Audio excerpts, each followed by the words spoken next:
Go.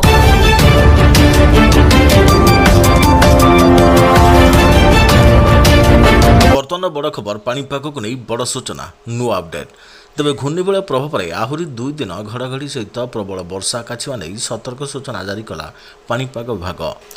आज और आसंता काली वर्षा पवन और बिजुली घड़घड़ी अलर्ट जारी कला पाणीपाग विभाग।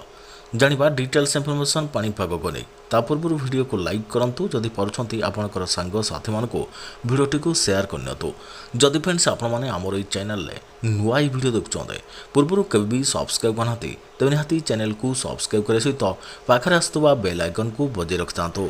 तेबे आहुरी 2 दिन घड़घड़ी सहित प्रबल वर्षा घूर्णिबलय प्रभाव में ओडिशा रे अधिकांश स्थान में घड़घड़ी सहित वर्षा जारी रही।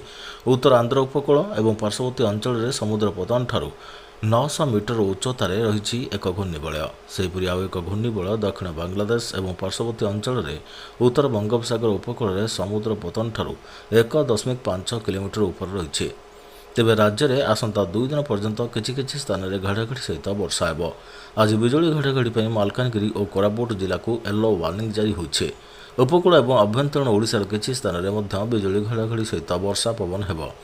आसंता काली वर्षा पवन और बिजुली घड़घड़ी कलाहांडी रायगड़ा और कोरापुट जिला को येलो अलर्ट जारी होइछे। अन्यपटे विदाय नेब मौसुमी राज्य फेरीज दक्षिण पश्चिम मौसुमी वायु। आगामी 3 ରୁ 4 दिन मध्य यह प्रक्रिया आरंभ हो। ओडिशार किछि अंचल मौसुमी प्रत्यावर्तन पाग संपूर्ण अनुकूल रही एने सूचना देछि भारतीय पाणीपाग विभाग।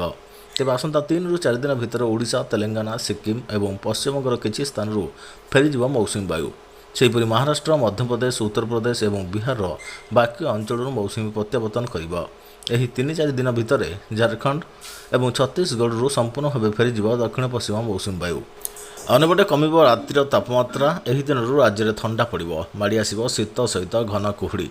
ओडिशार दक्षिण पश्चिम मौसुमी वायु विदाय नेउथुवा बेले आसंता 15 तारिख राज्य में शीतर आगमन हेब।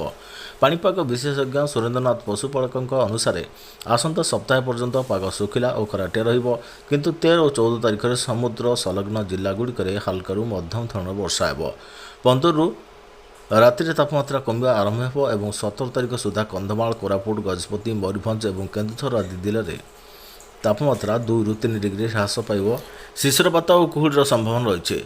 तेज 17 तारिख में दक्षिण बंगोपसागर एक घूर्णिबलय सृष्टि हो पारे जहाँ 5 दिन अधिक समय रही घनीभूत होबार आशंका रही।